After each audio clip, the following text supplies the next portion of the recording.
Hello guys, welcome back to this channel. In today's tutorial, I'm going to show you how you can create trending clone effect in Capcut. Okay, let's get into it guys. Here I have created a project in my Capcut application and I'm going to create trending clone effect for this video.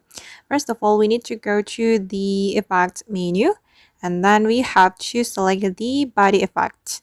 In this body effect, you need to go to the clone category and you are going to select the doppelganger's effect.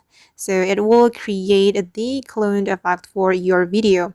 I'm going to tap on it and then this is the result. And you can make this effect align with your video by dragging the effect like this.